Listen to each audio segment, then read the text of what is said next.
Hi, thanks for tuning in to episode number 68 of the Doctor Podcast Show. And I'm your host, Dr. Robert Seichert. Today we have a great episode, and I'd appreciate it if you could subscribe and follow Doctor Podcast and also like and repost this episode because then we'll get even more fantastic guests. Our guest today is Dr. Dahlia Rice. Dr. Rice is a board certified plastic surgeon who works in the Chicago area, Chicago, Illinois. She's a member of the American Society of Plastic Surgeons, a very prestigious organization in the USA, and also the American Board of Plastic Surgery.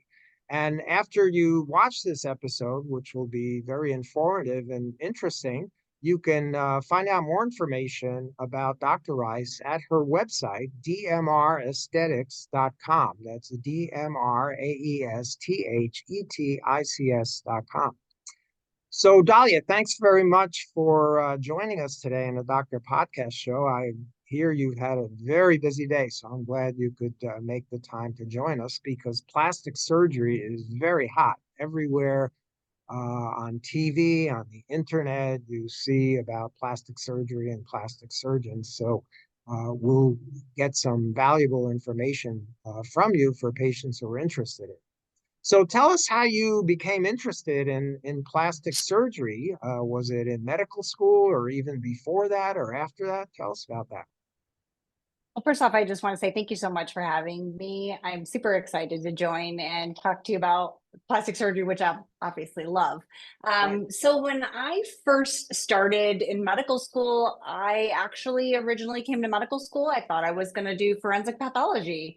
Wow. Before I came to medical school, I did autopsies, and I am like, oh my gosh, this is what I want to do. I had taught human anatomy in my undergrad and my graduate program, and I thought, oh, I love anatomy. This is perfect. It's interesting.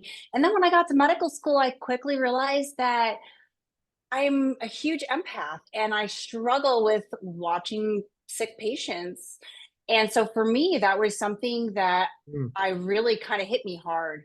And I also know that I don't like doing the same things over and over again. So I was like, what can I do that I'm not like isolated to one area of the body?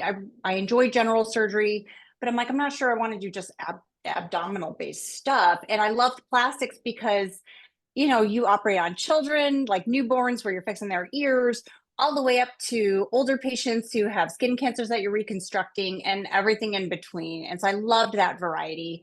A very heavy, obviously, and when we talk about plastic surgery, it's a lot of females, but I think there's so much value in being able to, bring that to the mainstream so that our male patients can also feel comfortable knowing that that this is a normal thing, that plastic surgery is very common.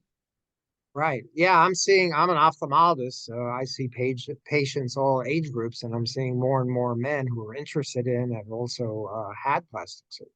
That's a huge Mm, 180-degree shift from pathology huge. and autopsies to plastic surgery. That's very, very interesting, but obviously you're very happy with that.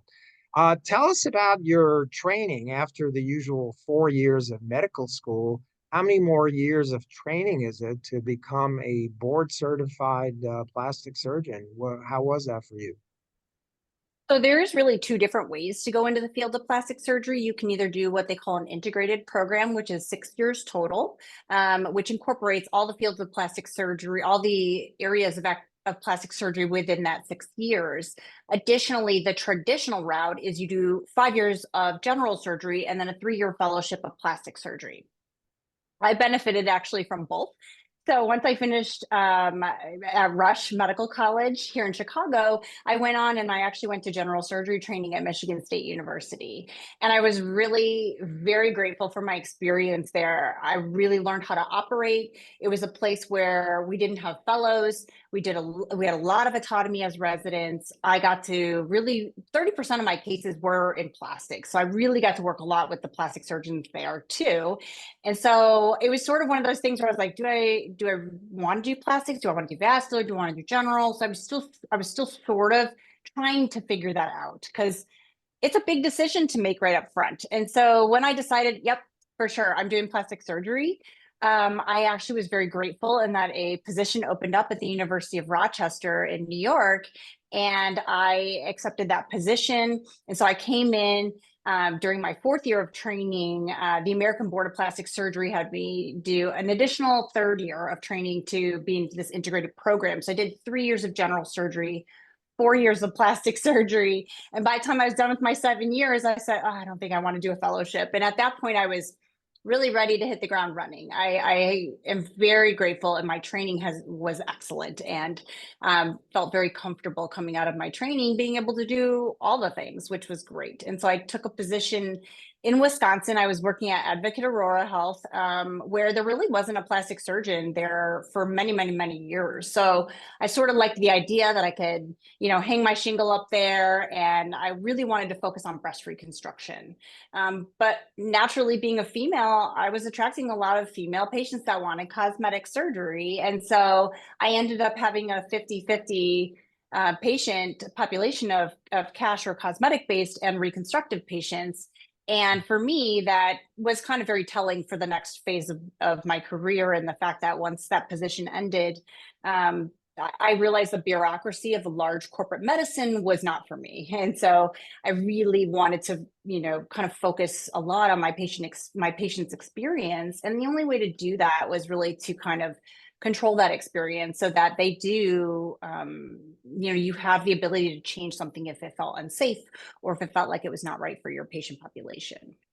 You were in private practice then. Correct. I opened up my practice Great. almost a year ago now. Wow, that's awesome. Sounds like you're busy and enjoying it. That's a great I love it. combination. It's great. So you mentioned 7 years of extra training after medical school. That's a long, long time. In the past, traditionally, many, many years ago, it was all men who were plastic surgeons. Now there are more and more women who are plastic surgeons as well. Did you find you had a tough time being a woman going into plastic surgery, or have times changed? Yeah, I think you're spot on about that. I think a lot of times we want to believe that, especially in a field that's, predominantly women having these operations, that, when you talk to people, and you ask them, well, how many female plastic surgeons do you think there are in the United States? And the reality is there's only 17% of us, despite the rise in the last few years, even there's still not a lot of board Really? certified female plastic surgeons, correct?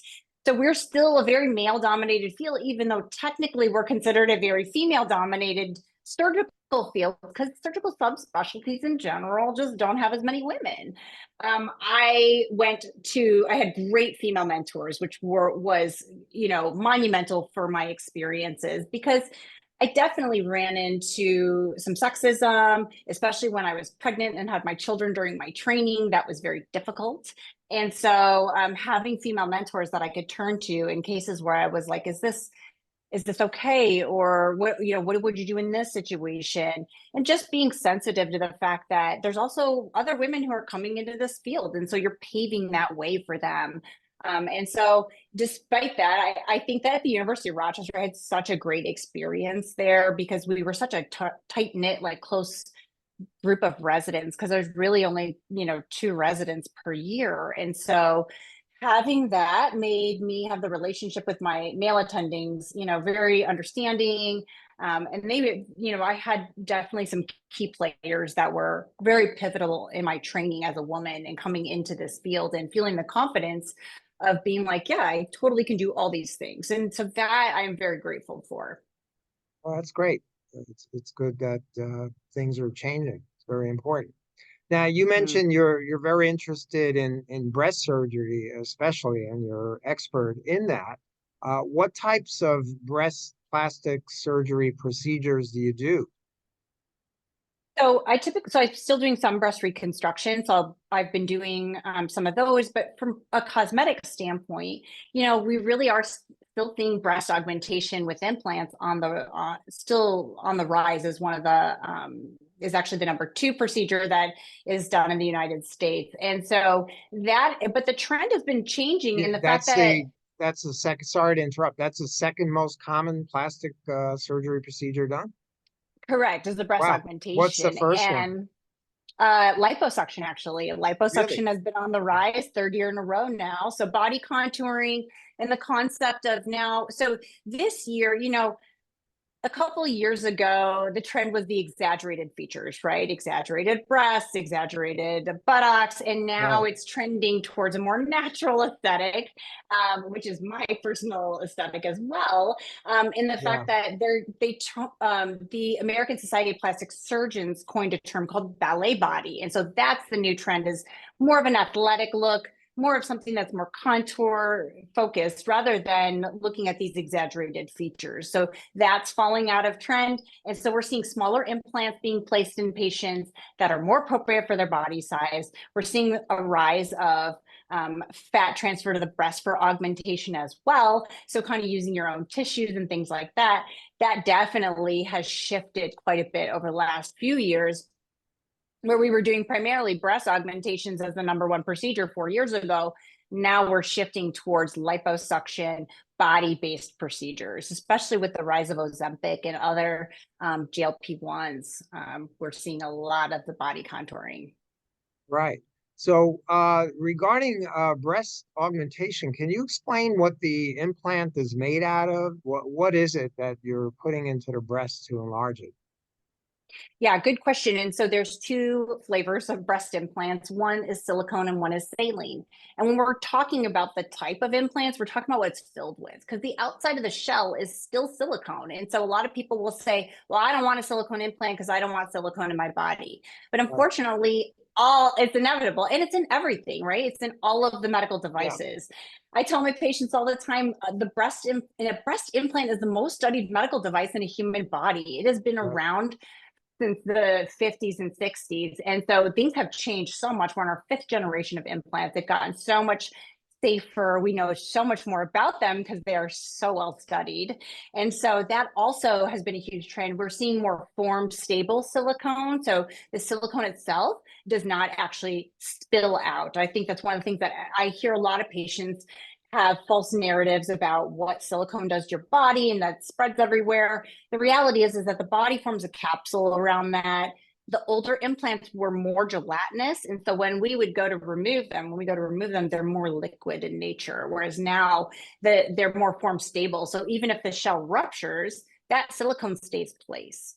And so one of the major differences between saline and silicone implants is that the silicone does have a more natural feel to it. But if there's a rupture in the implant, you'll never know unless, with saline, you'll wake up and it'll be a flat tire. So you're going to know if you have a ruptured implant then. I, That's the downside of the silicone, is there's silent ruptures. And so the FDA has come out with recommendations for maintenance of those implants, primarily silicone implants, focusing on, is the shell intact? And that typically is either an MRI or an ultrasound of the breast, looking at the implant shell specifically, 5 years postoperatively, and then every 2 to 3 years after that. why would they rupture? Is it from an injury or occasionally it just happens spontaneously? Good question. And so, when you think about where implants are placed near the chest wall, every time you breathe, there's folds in those implants, and the folds Right. themselves begin to fatigue over time, and that shell will eventually break. And so a lot of times people will be like, I've pretty much heard everything. My car accident, this person. The reality is Yeah. that these are super stable. It's hard to break that shell. A lot of times it's either due to that chronic fatigue in the shell, or sometimes it can be related to trauma, but that's definitely less common than just the natural process of the fatigue that happens with those shells of the implants. And so some implants have warranties on them, because just like everything that's manufactured, sometimes there'll be some that slip through the process that are just not the same quality control that they want it to be. So some implant companies have warranties with them. So if in 10 years it ruptures, they cover the implant cost, which is great. So how do you decide whether you're using a saline or a silicone one? Is it patient's decision or you speak to them, and why Yeah, and pick one or the other? I give them the options. The majority of people choose silicone implants. And I think, one, that's primarily driven by the physicians, because we know that creates a more natural feel. our saline implants are just not quite as technologically as advanced as some of the silicone implants have been over the years. But primarily, I would say 99.9% of the implants I place are silicone. The main reason I would place a saline implant would be if someone is very insistent on wanting a saline implant, they've had saline implants before. And so that's a typically, based on the patient. I will never deny a patient if they want a saline implant versus a silicone implant. But I think it's just important for them to have that informed decision. And typically, once they get the feel of what that feels like, get an idea of what that would look like, the patients realize that the saline implants can have a much more natural look and feel to them. And so most patients are looking for something that is more natural feeling. Yeah. Now, years ago, there were some reports that the implants may be causing some sort of autoimmune conditions. Has that been disproven? Correct. So there's two different flavors. One is the breast implant associated illness is the autoimmune disease portion that we talk about. The other one, which we'll touch base on a little bit later, is there's actually a real lymphoma that's associated with these breast implants. However, we've done a lot of studies. The field of plastic surgery has done a lot of studies on implants. Like I said, they're the most studied medical device in the human body.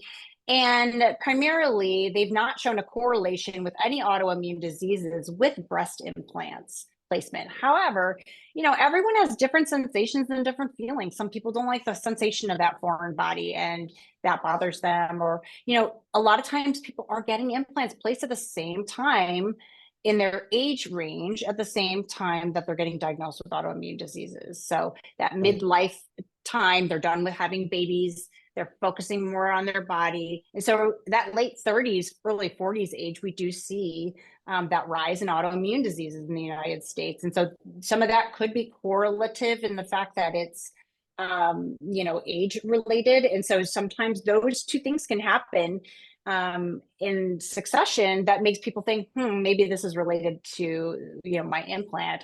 But there's never been studies that have proven that. What about the cancer issue? There are some reports of cancer and now lymphoma. Has that been proven, or is that still being debated and questioned? Yeah, good question. And so that actually has been proven. So there is a very rare type of lymphoma called breast implant associated large cell lymphoma. What we know about it is primarily associated with textured implants. So on the outside of the implant, whether it's saline or silicone, can be textured, having a stippling effect, or smooth. Okay. And so for a long time, we used to use a lot of textured implants and we thought of it like a Velcro system. However, now the studies are looking as people are coming in, late diagnosis of large seromas 10 plus years after their initial implant placement, whether it be reconstructive or cosmetic, they'll get late seromas around that implant. And then we have been finding that when we send those off to be checked for some of the markers for the large cell lymphoma, those are coming up positive. And so the treatment for that is, we do know that it's a very localized lymphoma. It's extremely rare. At some point in time, they don't have the full story, but they do believe that a lot of this is primarily based on the texturing material, that creates some ongoing inflammatory response. Or the other thought is that there is some sort of small amount of bacteria that gets in at the time of surgery. And because of the texturing of the stippling, the bacteria are able to maintain, and that creates this ongoing inflammation that causes the lymphoma. The treatment for this is to remove that capsule, remove the implant, and that's the treatment for it. And so, but that's kind of what brought along the FDA to start looking at these maintenance for the implants. They pulled textured implants. They were talking about pulling them completely off the market. In some countries, they pulled them off completely. And so there's been a lot of shift with that. So we're moving away from textured implants and focusing on just smooth implants, because we know that the risk with this large cell lymphoma is associated with those textured implants. So is this lymphoma localized? It doesn't spread through the body, or? The majority of them are localized and they stay right in the capsule. However, it can be locally invasive. So it can invade into the chest wall. And so I have, as rare as this is, I have actually seen a case of this breast implant associated large cell lymphoma. And it was, these people will sometimes be diagnosed late in life. And so, 10 years they've been having these ongoing seromas. And so that, these can get adherent to the chest wall, they can invade the ribs. And so sometimes we have to do more extensive resections of the chest wall because it can be locally invasive. And there has been a few deaths with it in the fact that they've had metastatic disease by the time they were diagnosed, but that is extremely rare. Right. Now, you mentioned the lymphoma is extremely rare. Do you know what the incidence is approximately? And how many breast implants are done in the USA annually? So we can get an Yeah, idea of how rare this is. Yeah, and that's a good question. And so they're still figuring that out because there's thoughts that maybe this is just not diagnosed fully. And so, the risk of that is like a 1 in 100,000, I believe. Very low. For the risk of that, it's extremely low. You're more likely to get other cancers. However, it definitely is something that, as clinicians, we need to be highly suspicious of when Right. someone shows up 10 years down the road and they have a seroma and they've been totally fine. Well, And the so word seroma, you've used that a couple of times. Can you just briefly explain what that is, the seroma? Yes, sorry. That's fluid that forms around any surgical area, but in general, any kind of pocket, the body can put fluid in it. And so whenever the body detects something that it doesn't like, it will a lot of times put fluid into that area, or there's something not normal happening. And so in that cavity, in that capsule, the body starts to make more of that fluid as the inflammatory response continues to kick up. Right. Now, are these breast implants made by many different companies, or are there just a few or one company that makes them that all the plastic surgeons use? So there is multiple companies that make these. The majority is there's three main companies that make them, and the main one being Allergan or AbbVie Health. They own a lot of things. They own both cosmetic and reconstructive side of stuff. They're probably the largest producer. Mentor is second, and that also has been kind of pretty on par with the rise in implants. The third is Sientra, which is another main player. A lot of the smaller companies, like we've had some really cool innovative things that have come out, will get scooped up and bought by other of the larger companies, and or a company will get bought, keep the same name. For example, Sientra was just recently purchased by a different company, and so but they kept the name. And so but the majority of them are those top three are what you're going to find, those three Right. companies. Now, what size implants do women get? Is that something they decide, or you tell them what they need, or it's a discussion that you have? You mentioned that in past years there have been some exaggerated implants, but now it's trending in the more natural direction. Who decides that and how? Yeah, and so I think the rise of having kind of really appreciating those natural borders of the breast, implants are based on the chest width of the patient, and so we have it. When the patients come in for a consultation, I measure them, and based on that base width of their chest, which is based on how I primarily order those implants. Now there is some flexibility, so if someone's like, "Oh, I want to be bigger or smaller or whatever," I take that into account. We can go up as far as we can on certain implants. We can go down as far as we can on certain implants, but sometimes that chest width really dictates a lot of that about sizing, about what type of implant they can have. And a lot of times what I'll do is I'll have patients try on implants in the office so that they can get a sense of what those numbers are, because patients will come in and a lot of times be focused on what size implant, how many cc's, this and that, or focus on bra sizing. And I did a video on my social media about bra sizing and how it's complete garbage and how it doesn't make sense. And a lot of women are focused on, I want to be a C cup, but the C cup can vary depending on your band size. And so a lot of this is based on numbers. And so we take a volume and we try to make that into into a science-based thing to be able to match women's bodies based on their measurements. Sometimes that's a little bit challenging because people do get focused on, like, I want this size implant. And so And I have them try on implants, and that will tell me a lot. Do you like this size? Do you like that size? I want to see to them get to a point where they tell me, yes, this is what I like. So it's not as much of a surprise to them when they come out of the OR. It's not like I just decided myself, okay, this is the size. Sometimes I tell them, look, it might be within this range, but for the most part, what we decide in the office, volume wise, tends to be pretty close to what I stick to. That's good. Do you have computer programs that sort of animate the person and can show them what they'll look like post-operatively?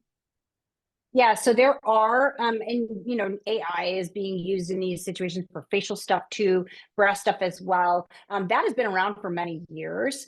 I personally don't use those because I think that one, it can be a little bit difficult for patients to appreciate that that is their body on those. And so when they bring in their own clothes and their own, tops, and they're seeing the sizer with their own clothing on, to me, that is the best indication, because I can show someone a picture and that may or may not be ultimately what it actually looks like at the end of the day. But it can give them a little bit of a sense, but unless they really try it on, it's like kind of, I explain this to my patients, it's like a car. If you go out and you're like, I like this car, and then you get in it and you're like, ooh, this does not drive like I thought it would be. This is not as nice as I thought it doesn't look right. Like there's something about this that is not what I thought it would be in my mind. And so, I really want the patients to take, feel powerful and empowered in their choice of volume that they want to be. And so them really seeing their own body in the mirror with that volume helps significantly. So I tend to use more of a personalized approach using those implants rather than just an imaging system. But a lot of people use that too. It's personal preference. You ever tell a patient the size you want is really ridiculous or too big or I can't do it? Yes, I will tell patients no. One of the things that they teach you in surgery is who to operate on and really who not to operate on. Okay. And so everyone's aesthetic is different. And I tell people this constantly. I'm like, look, finding the right surgeon is finding the right fit. It's all about, it's like a partner in life. There's a million fish in the sea. There's not a million plastic surgeons, but there's enough plastic surgeons that everybody has a different aesthetic. And I am very, true to myself in that I'm authentic in my aesthetic, because I feel like if you're not truly authentic with your aesthetic and what you resonate with as a plastic surgeon, then you're just operating on anyone and will do anything for anybody, whether you think that's the right thing for them or not. And however, that's not my decision to make. However, if I feel like a patient has unrealistic expectations, they want implants that are oversized for their body, I, politely tell them, I just don't think we're a good fit. That's not my aesthetic. I don't do, large volume implants unless it fits their body. And so I do tell my patients I have a more natural aesthetic, because I do get phone calls, especially about large volume BBLs. And, and I'm very frank about the fact that I have a more natural aesthetic, and I will tell patients that we're not the right fit, or this is not going to look right on you because of the way the proportions are. Right. That's great. That's important. You Mm-hmm. need to know when to say no. Very important. Right. How does a patient pick a breast surgeon? How much experience do you need? How many cases do you need to do before you're really good at it and increase the success rate for the patient? In general for patients, I let them know that it's important to at least get two opinions if they can, including one female opinion, because the reality is that everybody's going to have different viewpoints and they're going to hear the patients differently. The patients are going to tell them what they want, and whether that resonates with them or not, or what the aesthetic is of that practice, is going to be important. Basically, by the time you're done with your with your training in plastic surgery, you're more than capable of doing a lot of these operations. As far as technical stuff is concerned, this is where, kind of that art comes into play, and understanding the patient's body type. I think for me specifically, one of the things that I really pay attention to is not necessarily just the patient's anatomy, because that's important, but also the quality of their skin. Are they a massive weight loss patient who has very poor soft tissue structure support with that? Because I mean, you could put an implant in people and they would look great for a year, but I'm obsessed with longevity. I want to know that's going to look great in 3 years, 5 years, and that even though gravity is going to take its toll, I am able to anticipate the patients that may need those additional things that may help support the structure of their soft tissue or what else. And I think that really comes with the experience of seeing those patients, seeing their outcomes, seeing what you would have done differently, because we're all critical of our own work. And so for me, like, I'm always looking for a way to perfect those things. And each person's very different on what they need. And so for me, from my standpoint, that's kind of my focus, is like really kind of taking that person as a whole, because people are busy, people have different lives, different, kids, no kids, work, this, that. And so you really got to pay attention to that. And so for me, I typically spend over an hour with my patients during their consultations, because I love to get to know who they are. I like to know what gets them like excited in life, what their family is like. And those are important things, because that tells you a lot about a person's motive as well. Because in the field of plastic surgery, when we have to decide as surgeons, really within a very short period of time, is this person mentally stable for an operation, or am I going to make them happy? Do they have unrealistic expectations? And if you can get a better understanding as to what is making somebody really pull that trigger, then that tells you a lot about the motive of that person, and if that aligns with what you think is a safe operation for that patient. Right. Very important. That time is critical. I have the same issue when I do LASIK, laser vision correction, which is kind of a cosmetic procedure. And some patients have very unrealistic expectations about what it does. And those patients I don't want to operate on because it won't make them happy. So that discussion is Right. about how many breast augmentation surgeries are done annually in the USA. Do you know? Is there data on that? It's over 1 million, I Over believe. a million. Wow. Yes. Yeah, that's a big number. I actually have it pulled up right Yeah, here, because it's a I'm like, I'm gonna forget these numbers exactly. So this past year, breast augmentation implant placement for both primary and or revision, or so someone's had an implant, has another one put in. Last year alone was 304,000 implants that were placed, just cosmetics. Okay, this does not include reconstructive cases at all. right. So that's up 2% from the previous year. But in general, when you take all comers with the cosmetic plus reconstructive, it is a lot. We place these Wow. and yes, and worldwide too, because it's not just the United States. We get a lot of our data from other countries because the regulations can be a little bit looser. And so we learned so much from those countries. And so those places also place tons of implants too. But from our standpoint, between cosmetic and reconstructive cases, because a lot of reconstructive cases use implant-based reconstruction as well, we are, it's a high number. It's close. I believe it's close to 1 million. I'll have to double check those numbers. That's huge. The reconstructive is done after breast cancer, I assume. Can be done either for breast cancer, and or some people are born without a breast, or they're born with asymmetric breasts, and so that is actually considered a reconstructive case as well.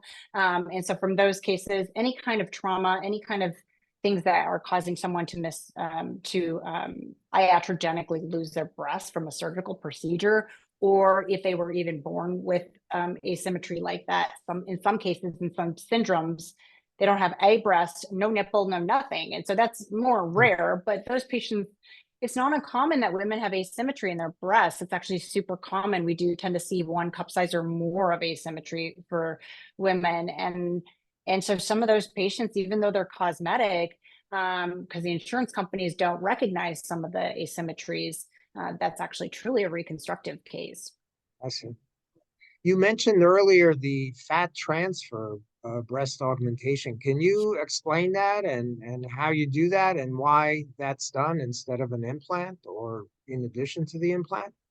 Good question. And And I think that we are really going to see in the future the concept of this autologous or cell, using your own fat as tissue transfer, or now they're coming out with ones that are shelf stable. So fat that has had the cellularization removed from it, and the fact that you can use that now in patients who maybe don't have fat or don't want a donor site. So essentially we do liposuction in one area, harvest fat from that. We process the fat, and that includes either washing it with, lactated ringers or some sort of saline solution, or other solutions that companies can have, and then processing that fat so it becomes more of a pure fat where it's just fat and no liquid in it. And we take that, extract this tumescent fluid out of it, or that fluid we put in for liposuction, we try to get that out as much as possible. And then we re-inject that. We do know that based on the studies that small amounts of fat that we re-inject through a small cannula does have a pretty good take, meaning that those cells have to set up shop. They have to establish themselves there. The goal is that ultimately we have as much fat retained as possible. However, it's quite variable. It depends on a lot. It depends on the patient's age, the patient smokes or not, what their lifestyle is like. It depends on technique from the plastic surgeon, because if they liposuction too aggressively, that can cause the cells to die. And so, doing those things, we've been using fat transfer to the breast for breast reconstruction for a very long time. That's been going on for 15 years now or so. And so we learned a lot from those situations. Interestingly, actually, one of the very first fat transfer procedures or breast augmentation with fat or breast reconstruction was from a very famous opera singer, actually in the early 1900s, who had a lipoma that she removed and put it in place of her breast, where she had had a reconstruction from a cancer that was removed at that time. And so she's a public facing person. And so super interesting. But of course, when we hear about these historical things, we're like, oh my God, that's so interesting. And it's so interesting in the field of plastic surgery, because some of the things that we do now are still some of the things we did thousands of years ago, like a forehead flap for skin cancer reconstruction, excuse me. But the concept of the fat transfer, fat can be transferred anywhere. In the face, we're seeing a lot of fat transfer to the face, fat transfer to the breast, and that creates kind of that natural softness, because the breast in general is primarily fatty. And as we get older, the glandular tissue then becomes more fatty tissue in nature. And so the softness of that fatty tissue is really kind of creates a more natural look. And so I tell my patients that if you're looking to have maybe your volume not 2 or 3 cup sizes bigger. So if a woman just wants their skin envelope filled out, they've had some kids, maybe they don't necessarily need a lift per se, or maybe they do want a lift but don't want an implant and still want a little more volume in the upper pole, because that's the area that we tend to be deficient in as women. And so we will transfer fat into those areas primarily, or the whole breast overall, to increase the volume of the breast. But it's not going to give you 2-3 cup sizes larger like you're going to see in an implant. And sometimes those patients, if they really want that, they don't want the implant, they don't want the maintenance with the implant, they don't want to deal with a foreign body, then a fat transfer might be a better option for them. However, knowing that the take rate can be variable, it sometimes requires 2 or 3 fat transfer sessions in order for it to really be the volume they want it to be. And of course, that's very dependent on the patient. So you're actually in the OR doing the liposuction, then treating the fatty tissue that you removed, and then injecting it? It sounds like a long process, no? It can be. And the main thing is that that's where the sculpting and art really comes into play, because using the fat transfer to kind of really create those contours does take time. But really, the whole thing does take time to process it. But it depends, again, on where you're using it. If I'm using just 10 cc's for the face, it doesn't take me as long as if I'm putting a couple hundred cc's in each breast. And so it's definitely a lot different. A few hundred cc's you can transfer? Oh, yes. Wow. I did a patient last week, actually, and I did 250 cc's per side. Very common. I do that also in my breast reconstruction patients. So that helps, again, create that contour. But we transfer fat in other locations in the body. For women, as they become through their midlife, they lose volume in the labia majora. So we'll do fat transfer to those areas as well to help restore some of the soft tissue loss that happens. The perineum can be very uncomfortable for women to ride on Pelotons or long car rides and things like that. And so that can very much be a limiting factor for some patients' lifestyle. And so anytime we have an area where there's a contour defect, fat transfer is definitely a good go-to for that. Right. And you can always find excess fat in other parts of the body to harvest it, right? Correct. And a lot of people will be like, well, what about really skinny patients? And I Right. tell patients, well, I could get fat out of a turnip, like you have blood out of a turnip, like you can find it anywhere. And in women in general, we hold it in our flanks and our thighs. And so no matter how thin you are, if you're thin, you don't need a lot of fat transfer. So some of it is really dependent on the patient's size, but genetically, people hold weight in such different areas of their body. Every body type is so different. But pretty much for the most part, there's been a very rare circumstances where I have not been able to get enough fat to transfer, but for the most part, those thinner patients, we just don't need as much fat. So it actually works out. I've seen in recent years, there's some celebrities who are coming out publicly that they're having their breast implants removed. Mm-hmm. Why is that? Yeah. Some of them aren't doing it for health reasons. In other words, they don't have cancer or any other issues. They just want them out. Why are Right. they doing that? And don't they have to put another implant in to take the place of the volume that you're removing? Yeah, and I think you bring up a really good point, and I think that in general, when we talk about trends in plastic surgery, celebrities very much dictate those. And like a yo-yo, patients will some go towards those trends. And so when we're talking about oversized implants, large implants, someone like Pamela Anderson from our day, she's removing, people are removing their larger implants in favor for smaller implants or no implant at all because they either don't want the maintenance with it. They might be people who get recurrent, what we call capsular contracture, which is scar tissue that forms around implants. And that can be a problem for patients because even within a couple of years, they can start developing this. And so they end up becoming in situations where maybe their life changes and they just don't want implants anymore. Right. And so when we remove just the implants, that does create a defect because there's a reason we put them in the first place a lot of the times.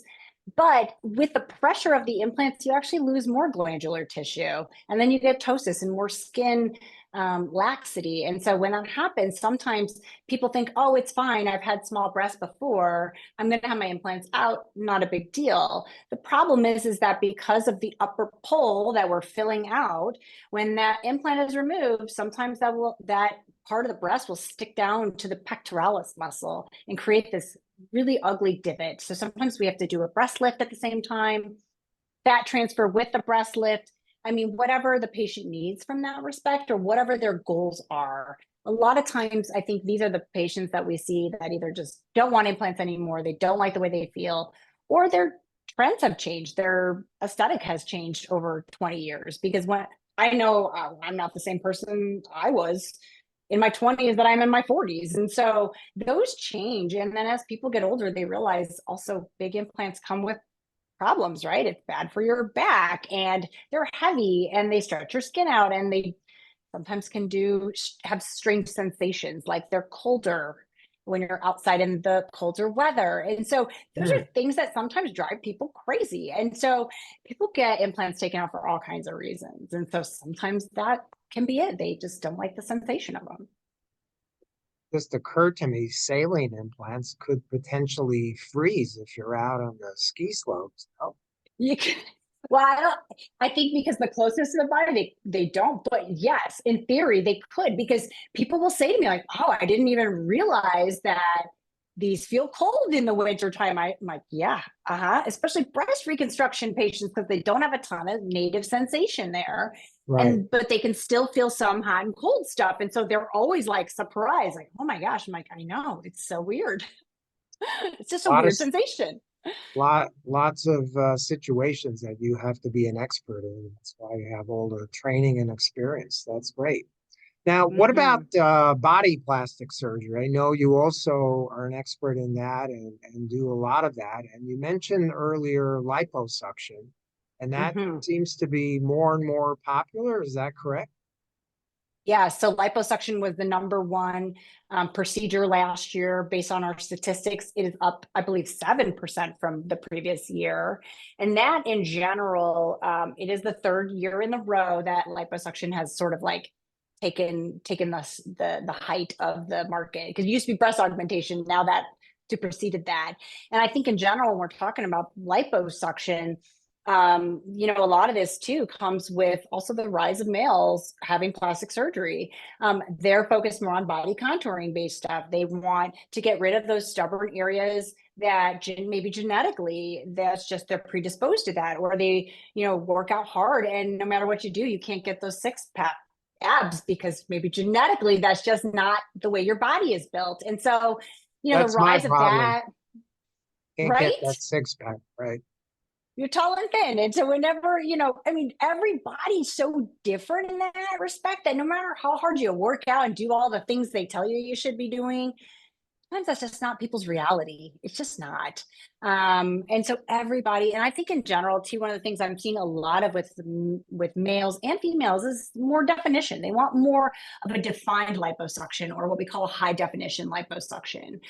Gone are the days of that two-dimensional, like flat belly. People want a natural curvature. They want the natural contour, and they want their work to be seen. People are really focusing on health and really focusing on that. Sometimes adding some of that definition from the liposuction of focusing on those stubborn areas have been huge for people's confidence and seeing the work that they were doing. What parts of the body can you liposuction? And what are the most common areas that you do it on? I think that in general, 360 liposuction has probably been the most common, or belly, back, like all the way around sort of situation. For women, I see a lot more women wanting, especially the 360 liposuction. Chin liposuction has been on the rise. That's an easy procedure that can be done in the office, actually, under local. And so a lot of people like that. The downtime is minimum. For men, I see a lot of men coming in, they want gynecomastia corrected. They don't like the Mons area tends to, gain weight as we get older and more weight in the Mons area than other areas. And, or if they lose weight, they still sometimes get more fatty tissue deposition in the Mons area. So that area tends to be an area that is some of people's biggest insecurities. They can do all the work, do all the things. And so sometimes a little bit of liposuction in those areas can help create those contours that are more pleasing, because people will base a lot of their like what they wear in the morning based on those things. I don't like, some people will say, well, I don't like the way my arms look, so I don't wear anything that shows my arms.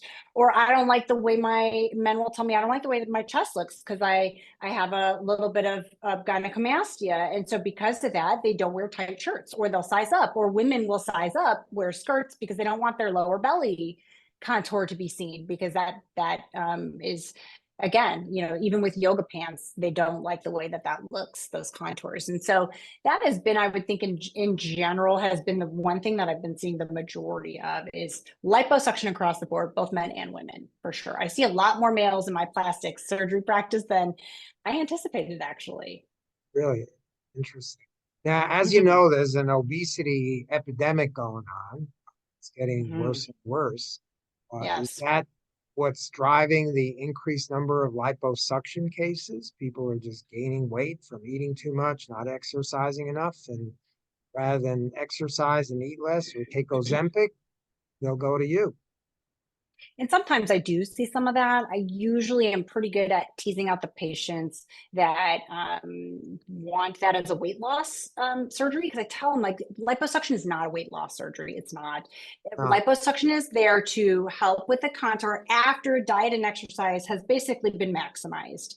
And so I tell people that those are the things that we need to focus on. And again, a lot of it's body type. Some people, no matter how much they diet and exercise, they just can't get their BMI that low, and or they have areas where even though we see obesity, we look at them as an individual and their body type does not show that. They have more weight in the hips area, lower body rather than the belly. And we do know now that area obviously does increase your risk of cardiovascular issues, having a larger abdomen. And so in general, the other thing I tell my patients is that not only is it not a weight loss surgery, but it's not safe to do if you have a lot of intraperitoneal fat or fat inside the belly, because that pushes the belly out. And when you're doing liposuction and you're trying not to get into the abdomen, when you have a lot of protuberance from the belly, it just becomes a safety issue on top of that. And so for some people, it's just not a good procedure for them. They need to focus more on weight loss first, and then use liposuction in addition to that for the stubborn areas that they just have that just will not go away. Right. Now, what do you do with the excess skin that is created when you remove all this volume of fat? Do you need to excise or cut away some of the skin? Some patients we do, and other patients we don't. It really depends on the patient, the quality of the skin, how much laxity they have. I tell my patients that, the goal is to remove the volume, but not create a defect there if they don't necessarily want to have skin excess in a successive surgery. Sometimes we'll combine liposuction with other procedures like a tummy tuck if they have a lot of excess skin on the belly, or if they've had children, sometimes and or weight gain, weight loss can cause the diastasis in the abdominal muscles where they separate, and we have to surgically bring those back together. But in general, I do tell my patients that, if you really want, there's always a risk that you may have excess skin.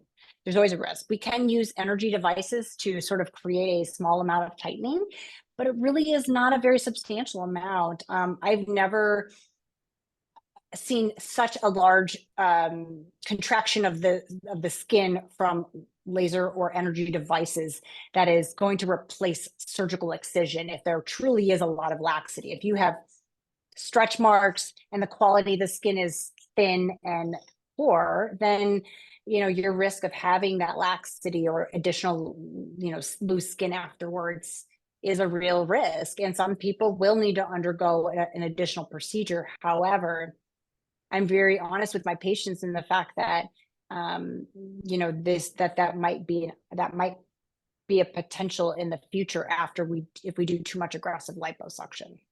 Right. Now, if you do liposuction, let's say the patient puts on a lot of weight in the subsequent year or two, does the fat get redeposited there or it goes elsewhere?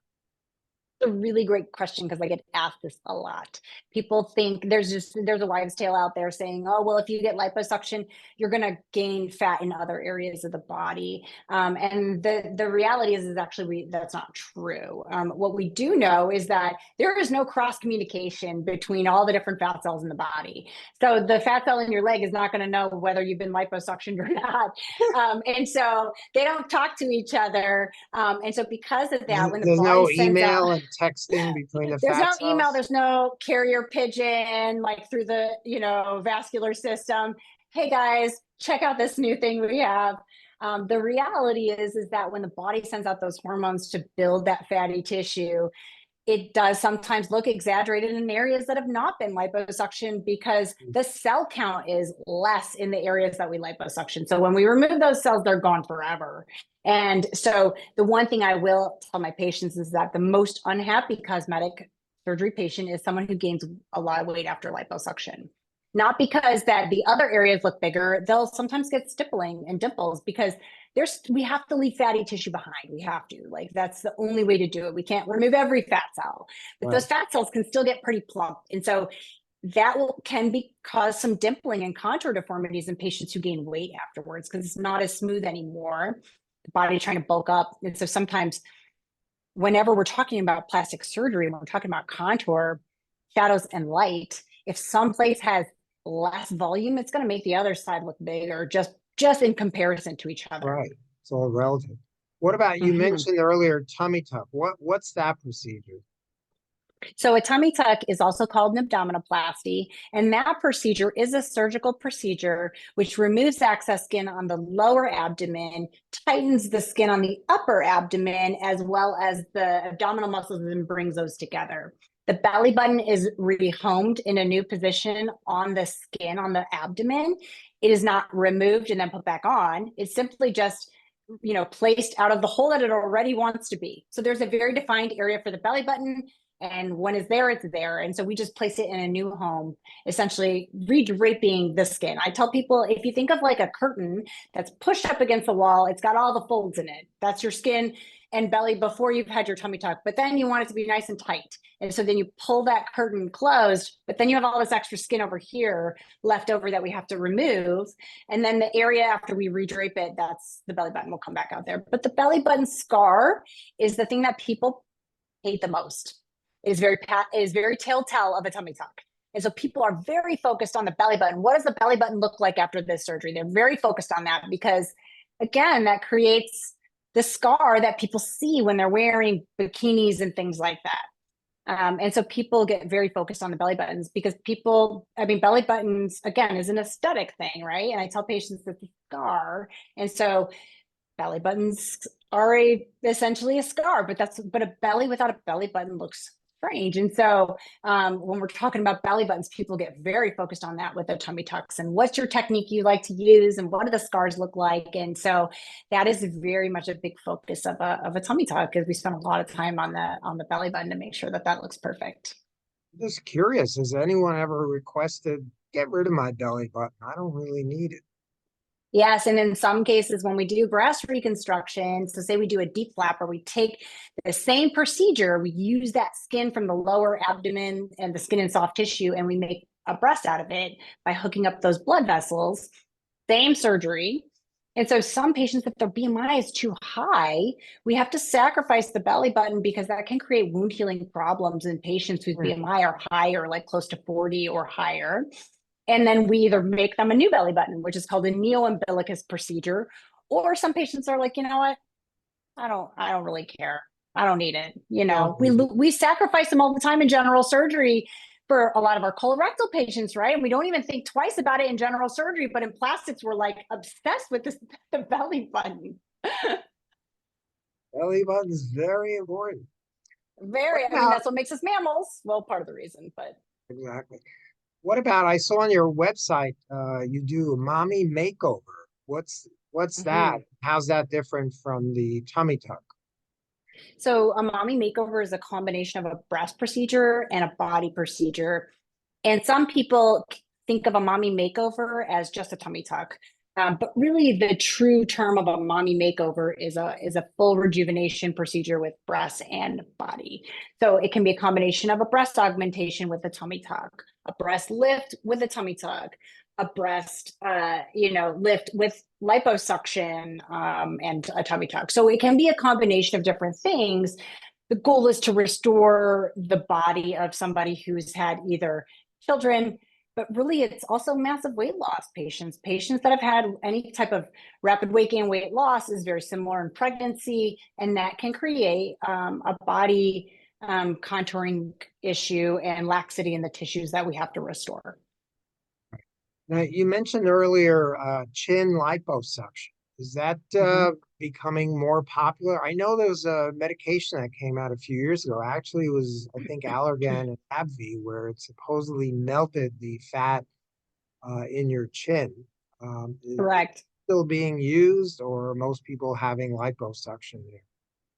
Yeah, and I think that again, when we're talking about underneath the chin, so there's Kybella, which is what you're referring to. Right. It's actually a chemical, it's an enzyme that breaks down the fatty tissue.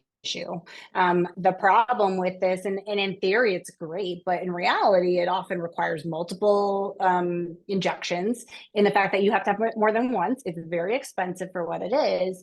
And the recovery on it is kind of intense. People get really swollen. And I tell them, like, you're going to look like a bullfrog for like 2 weeks.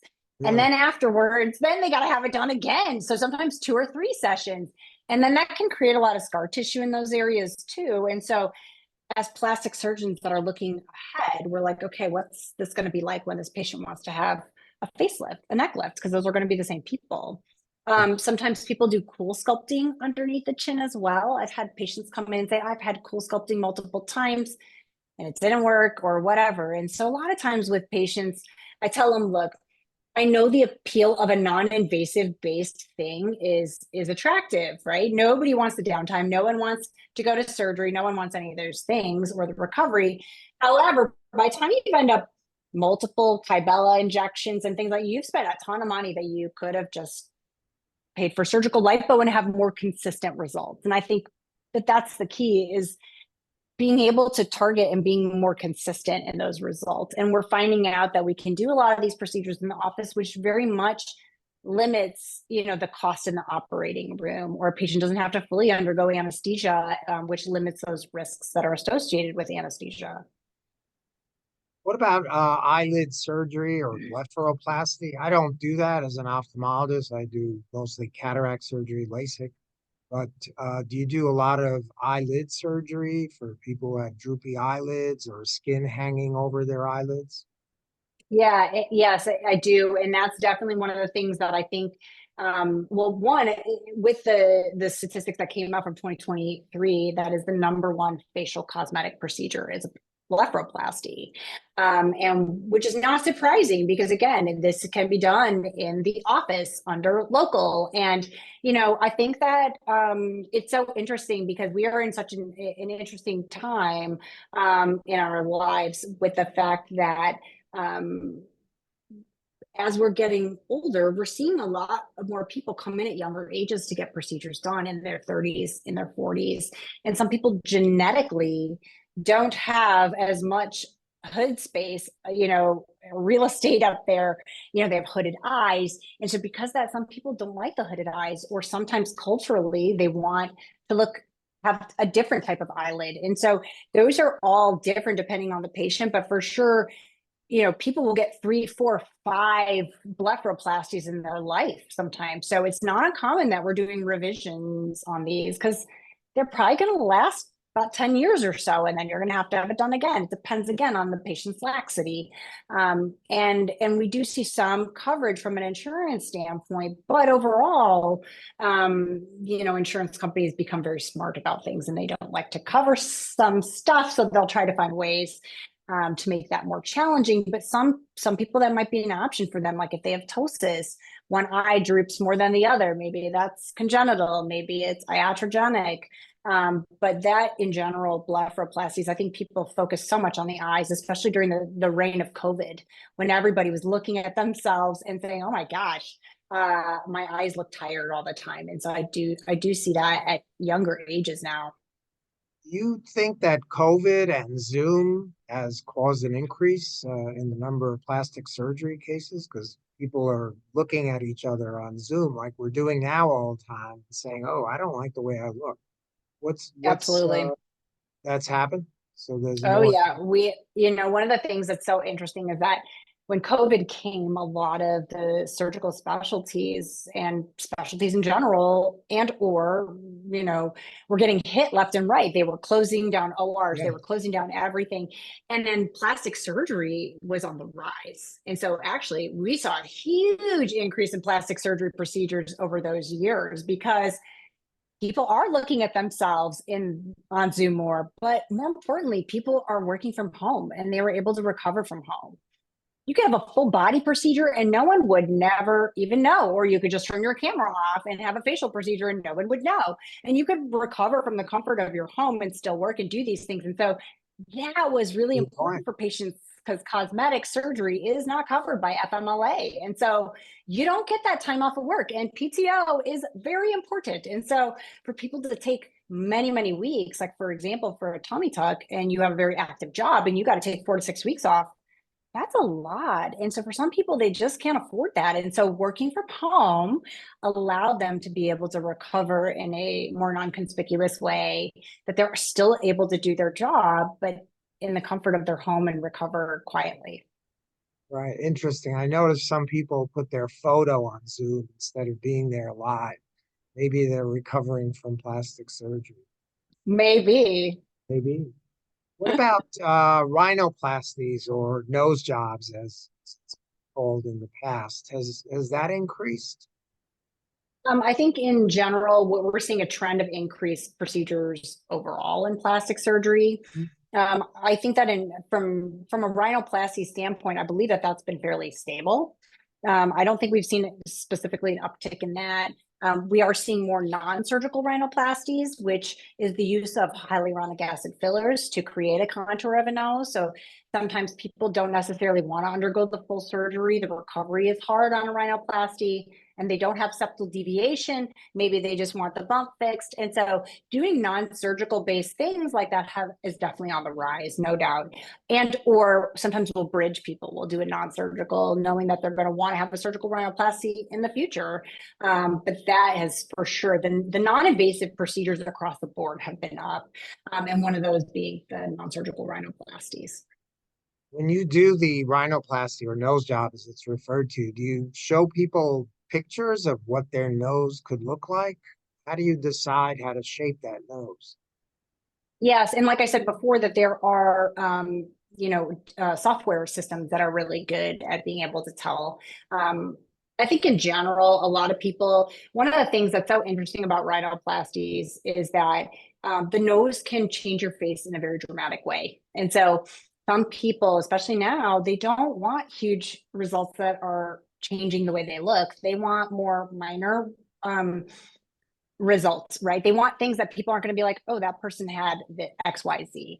They're looking for more subtle results. And so when we're talking about the shape of the nose, you got to take into account the cultural differences of the patient, because ethnicity wise, their cartilage may not be as strong as other people, or they may be more prone to having mid-vault collapse, or when the middle of it, sinks in, or they want a raised radix, meaning the nose is too low and they want that elevated. And so some of that will depend on the patient and the native structure of their soft tissue, because we use septal cartilage for grafting to sort of like support the nose in a rhinoplasty, but sometimes we have to use rib cartilage from the rib, actually, if they've had their septum removed already from a previous one, or they just don't have enough stability in their septum, or the septum is of poor quality because it's buckled or been traumatized at some point.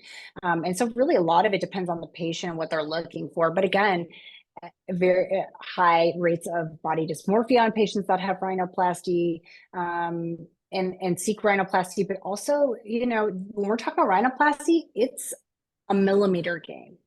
We're not talking about, when you see small millimeter differences, those patients, like, it looks like a mountain to them in the mirror, right? And so patients will be very focused on sometimes very small details. So we will sometimes adjust those with fillers afterwards to fill in some of those contour defects, because that's inevitable a lot of times with rhinoplasty, especially revision stuff, is that you're going to have some contour deformity, which we can correct in a non-surgical way, using those same fillers that we use for the non-surgical rhinoplasty. And so sometimes we do little touch-ups with that. You do fillers and Botox as well?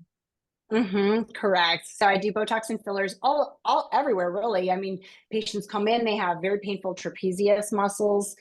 Some will do Botox into that area.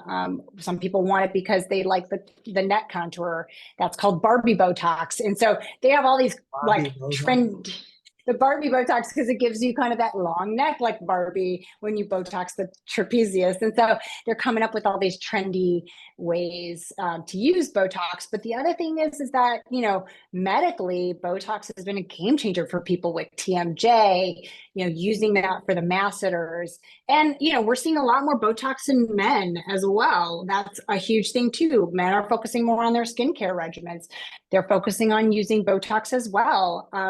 I do find that my male patients tend to want to be a little more distinguished before they tend to go to the Botox, because they want to have a little bit of the wrinkles that are showing up, because again, that shows some wisdom and age in that patient, and they like that. They like the characteristics that come with some of those things, but they don't want all of it. So then they'll come in and get Botox, but they'll still have some of those features that will remain. And so, but Botox and fillers for sure are a main staple in the field of plastics. And those are the patients that will switch back and forth. Then they'll have surgery, then they'll come back and get filler and Botox again. And so it's sort of like it's kind of the overall thing. You know what I mean? It's when you're focusing on not just what you can do as a surgeon, but also, a large portion is what the patient does, the recovery and, the maintenance that they do of their skin and how important that is as well.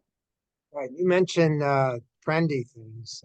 I've seen again on TV and on the internet what are called plastic surgery addicts, people who've had like a dozen, 20, 30 plastic surgery procedures, and they seem to be very Mhm. proud of it.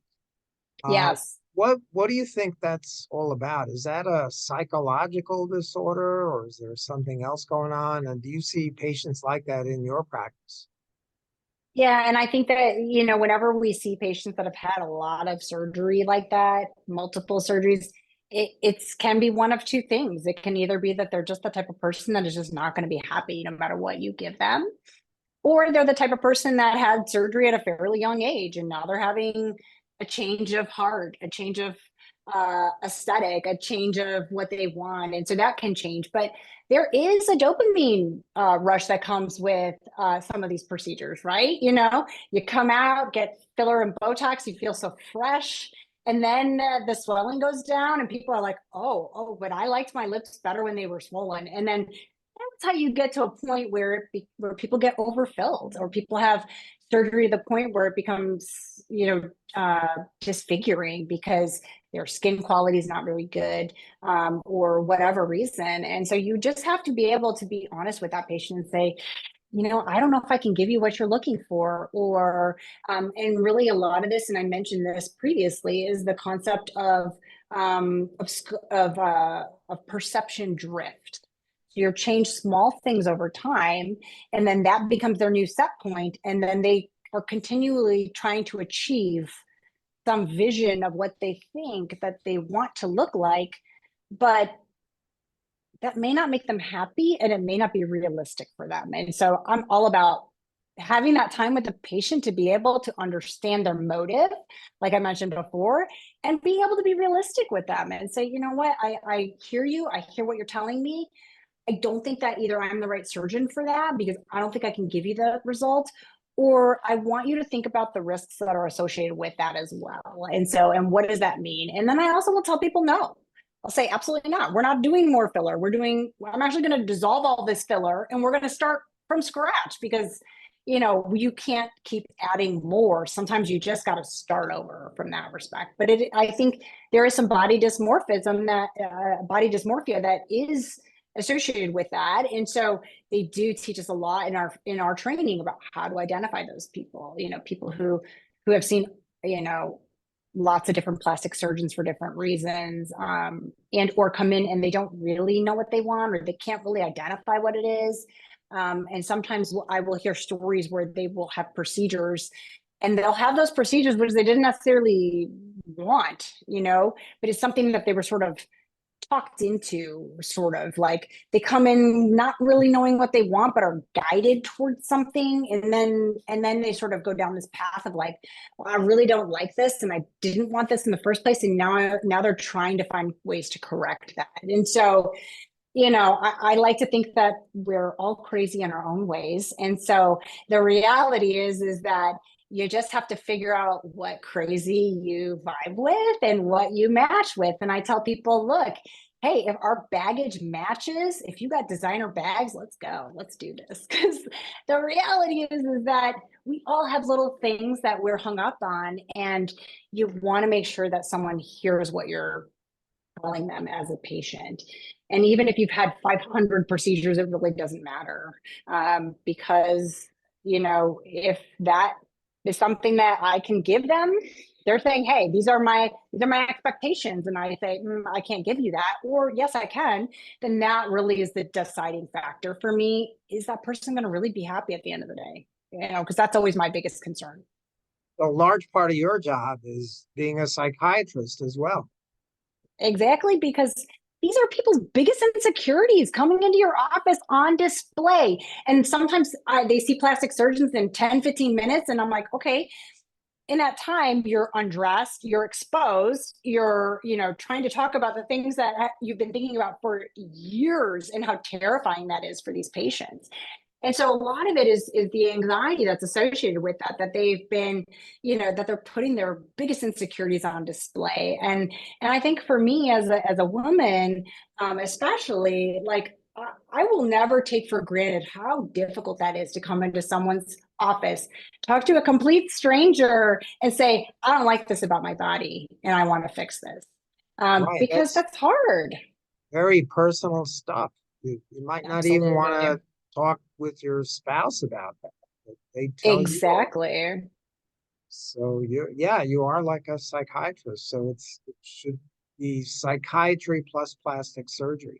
What about, I've seen on the internet again and TV shows, there are plastic surgeons who come on and comment on various celebrities and say, I can tell you Hmm. exactly what procedures they had done. Can you tell if somebody's, I mean, if sometimes it's obvious, even I can tell. But can you Right. tell about subtle procedures that people have had done just by seeing them on TV or in the movies? I think that's a really good question, and I get asked those things a lot, actually. And I tell people, the best plastic surgery is one that you can't tell people have had. Just like fillers and Botox, I tell people, look, the best fillers are the ones that you can't tell. And people are scared of plastic surgery because they think about the worst examples that they see out there. Because let's be real, I mean, people don't tell people no. They don't. They just say, okay, you know what? They're coming in, they have money, and I'm going to do this. And so that is a dangerous game to play, because at what point do you tell these people no, right? And I think from a celebrity standpoint, you can look at these people as patients and say, oh, you know what, either no one told them no, or they continued to find somebody until someone did what they wanted. But I think that with celebrities, there's so much in the spotlight of things. Again, looking at them as humans just like we are, nobody likes um to feel like they're tired all the time or aging, or especially if you're in the spotlight. And I think that a lot more celebrities are having plastic surgery than we anticipate, but sometimes it's not so obvious. Sometimes it's very subtle. And we've gotten so much better in plastic surgery about identifying the things that make them obvious, like around the ears. For facelift patients, you can usually see that scar near the ear. And so as plastic surgeons, we're very focused on, okay, that area around the ear has got to be perfect, just like the belly button has to be perfect, because those are the signs that are going to tell somebody, I've had these procedures done. Okay. And so for the people who are celebrities and people who are commenting on what the celebrities have or have not done, I think that, again, it's a very personal thing for patients. And who am I to say this patient had this or not had this? Either way, it doesn't really matter, because if they're happy and that's what they wanted to have done, good for them. If they look crazy, then I would hope that at some point someone would say that to them and say, you know what? No, this is not Enough. the right procedure for you. Exactly. But I think one of the things too that's important to understand is that some celebrities, their goal and what they make money on is being outside the box, is causing that, like, whoa, right? And so some of Tension. that's on trend, right? Exactly. When we talk about, some of the celebrities have been doing this for many, many years, and they've always been the boundary pushers. And it's not surprising when you see those particular celebrities also can be the ones that have exaggerated plastic surgery. Right. So in the Chicago area, people watching this now know where to go to get plastic surgery done. They're going to go to you.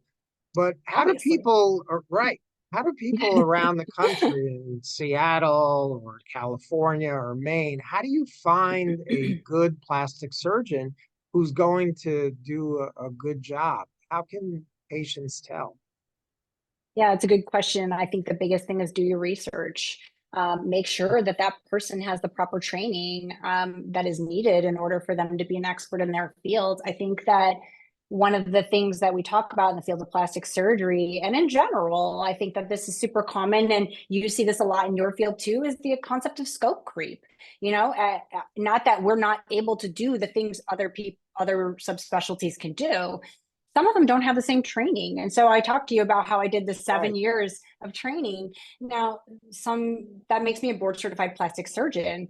There is no accreditation in a board certification for cosmetic surgery. And that is super important because not only does the lay person not know that, the public doesn't understand that, and that's, I think, partially on purpose. But even my own colleagues, as physicians, you would think that we would know that. We don't know that either sometimes, right? And so unless you're like really understand that, or had somebody who told you that, if you start looking and you're digging on the website and you're like, this person, I can't figure out where they did their training. I can't figure out what their board certification is. They're saying they're like triple board certified in all these things. And, there is no a governing body that's an ACGME accredited fellowship in cosmetic surgery, period. They can do a 3-month, mentorship and then pay money and get a board certification in cosmetic surgery. So if you're seeing somebody displaying board certified cosmetic surgeon, that's a huge red flag, and you should run the other way. However, I'm not saying that those colleagues are not as experienced, but just if that is something that they want to do, if you're a pediatrician and you decide you want to do plastic surgery, just do the training. Right.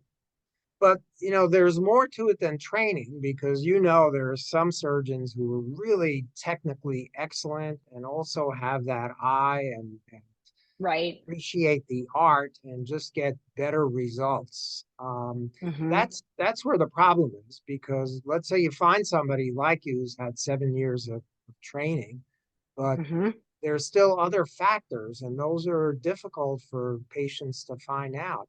Are the before and after photos on websites really a good way to determine that? Should you ask the plastic surgeon, can you give me some names of patients that you've operated on? Any other tricks like that patients can use? Yeah, and before and after pictures are huge for plastic surgeons, right? For patients to see the work that I'm able to do. One of the biggest issues that we run into is we are scrutinized a lot in advertising, or when we post on social media. I'm getting flagged a lot for sexually explicit content when it is, literally just in a belly, and so that's hard sometimes to display that. And so having before and after pictures are important. You have to recognize that a lot of patients sometimes don't want their pictures on the internet and don't want their pictures on the website. And so sometimes I have my patients' photos that they're okay with just having other patients see them. And so coming into the office and saying, can you show me some of your work, is important. But also, it's also a fit, like I talked about. You have to be able to vibe with that person so that if something happens, because complications occur, that you trust that that surgeon is going to be there for you in the best way possible, and that they're going to show up when they say they're going to. And so for me, social media, I think, is a huge part in plastic surgery field that we kind of can't get away from at this point. Some people, 40% of their patients come from social media. You feel like you know that person already. You know that surgeon. You understand where their ethics lie. You understand what they tend to, feel that is a value or importance, or what they like. And so, if someone asks me, what's your favorite procedure? That's a very telling sign too of what it is that they're probably really good at, because the reality is that a plastic surgeon is probably going to really enjoy the procedures that they're also very good at. With AI now, I would think the before and after pictures become very suspicious, because you can use AI to create anything. Absolutely. And that should be highly scrutinized. And I think that that's a huge issue with some of the larger corporations. We've been seeing problems with that too. But in general, look at the distance of the patient. We try our best as plastic surgeons to standardize our photography. We take, we learn about this. Lighting should be the same. The distance from the patient should be the same. All these different factors, which is sometimes unrealistic, because if you're running from patient to patient, someone else is taking the pictures and you don't have a standard photography room, then that can be challenging. However, there are certain things that you can usually pick up on to say, oh, that does not look real. And a lot of that is the same AI stuff that we see. If it looks super exaggerated, then you got to ask if that's real, right? Or what they're doing in order to get that. Are the tattoos the same on the person? We remove the tattoos, right? And so we have to remove identifying factors, but we're really big on making sure nothing else has changed. And so that again is an ethical thing, and you have to make sure as a plastic surgeon that you are displaying your work in an honest way, because that's gonna, if you are dishonest in those before and after pictures, that's, people are going to pick up on that. People are going to Right. recognize those things. So if the after pictures, a lot of them look like George Clooney or Kim Kardashian, be very suspicious, right? Right, exactly. Now, if you had to give one piece of advice to someone considering having plastic surgery, what would it be? I think that's such a difficult question because it's so personal for each person. I think that the thing that I see the most from my patients is people wish that they would have done it sooner. Like, don't wait. You know what I mean? If people be like, well, I want to wait until I'm in my 60s to have my facelift. Well, why? Why do then you're gonna have a huge change. But the reality is that enjoy it while you can, because Right. we're never promised tomorrow. You're never promised tomorrow. And that's one of the things doing autopsies for years in my 20s made me really appreciate, is that, and I am a bit of a YOLO person and live for the moment, but the reality is that we're never promised the future. And if you're not Right. happy with something, or you feel like you've worked really hard and you want that, do it. And who cares what other people think and say? The reality is that as long as it's going to make you happy and it's what you want, and this is something that you've been really kind of identifying as something that you want to change, then do it. Don't second guess yourself. Just do it. I like that. Happy now. Exactly. That's what it comes down to. Well, this has been incredibly informative for me, and I'm sure the people watching out there will love it as well. I learned a lot, and I think Thank patients you. will be able to figure out what they want and where to Mhm. go and how to figure out if a plastic surgeon is the right fit for them. So I want to thank you Absolutely. for again taking the time from your busy day to be on the Doctor Podcast show. I'm sure everybody will love this episode. Thank you. Thank you. Thank you so much for taking the time to have me on here. It's fabulous. And I want to commend your work in getting doctors' names out there, and just a good informed educational session so that people can not feel intimidated or scared about plastic surgery. Because, at the end of the day, we're all humans and we all just want to be happy. And, it's what's best for you as a person. And I think that showing that doctors are normal human beings and we have the same insecurities is super important too. So thank you for that. My pleasure. Thank you.